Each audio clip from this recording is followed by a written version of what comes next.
For decades, the words Apple and budget lived on completely different planets. If you wanted a MacBook, you were usually looking at $1,000 just to get in the door.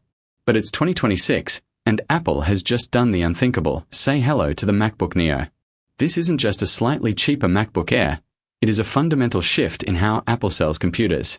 Starting at a mind-blowing $599, this is officially the most affordable laptop Apple has ever made. It's designed for students, writers, and anyone who has been staring at a Chromebook wishing it ran macOS.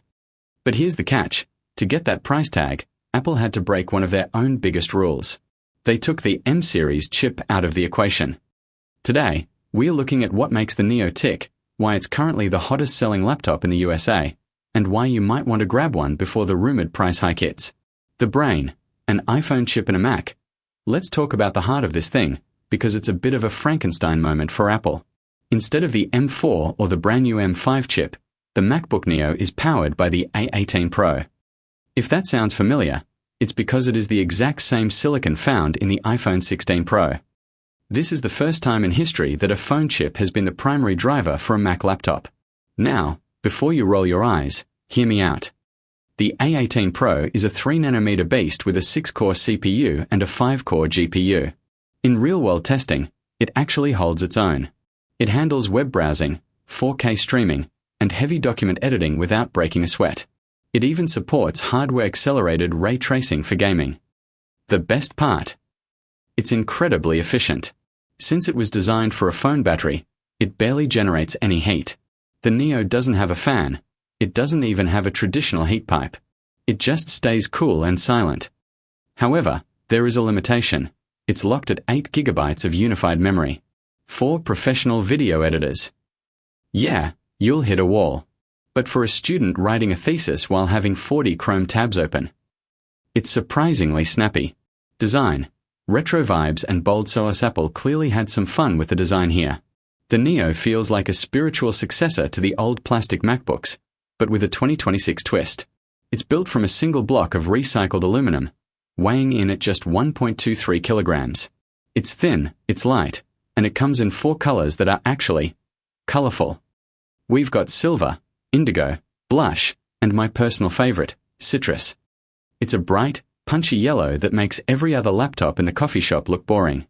The screen is a 13-inch liquid retina display. Now, to keep the cost down, Apple did make some cuts. It hits 500 nits of brightness, which is great, but it doesn't have the P3 wide color gamut or True Tone found on the MacBook Air.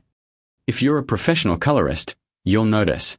But if you're watching Netflix or scrolling through Reddit, it looks fantastic. One old-school touch I actually love. The keyboard isn't backlit on the base model. It's a pure cost-cutting move, but it gives the laptop a weirdly satisfying, minimal vibe. Though, if you do a lot of typing in the dark, you might find yourself squinting at the keys like it's 2005. Tempero versus Ernadone. So, where does this fit in the lineup? Last month, Apple also dropped the MacBook Air with the M5 chip. That machine starts at $1,099. That means there is a $500 gap between the Neo and the Air.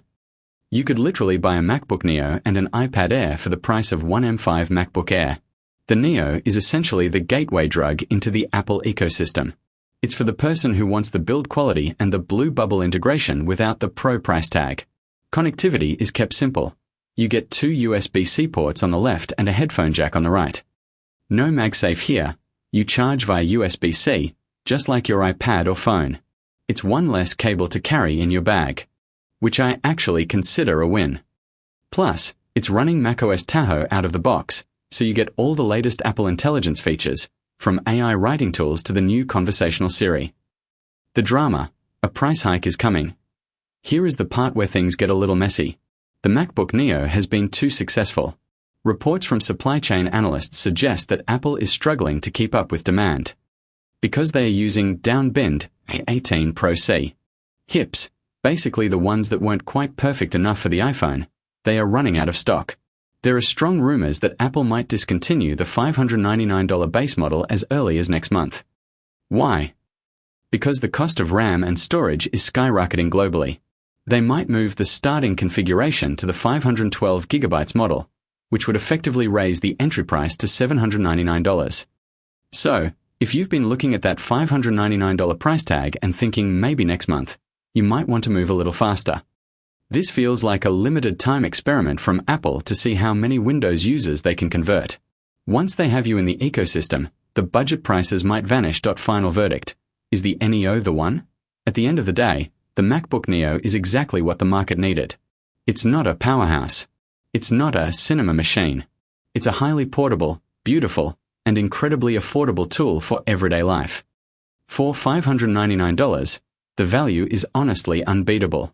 You're getting 16 hours of battery life, a 1080p FaceTime camera, and a build quality that puts every other budget laptop to shame. It's the people's Mac. If you're a power user, go get the M5 Pro. But if you just want a laptop that works, looks great in citrus yellow, and doesn't require a second mortgage, the Neo is it. What do you think? Is an iPhone chip inside a laptop a deal breaker for you, or is the $599 price tag too good to pass up? Let me know in the comments below. If you enjoyed this breakdown, hit that like button and subscribe for more 2026 tech leaks. I'll see you in the next one.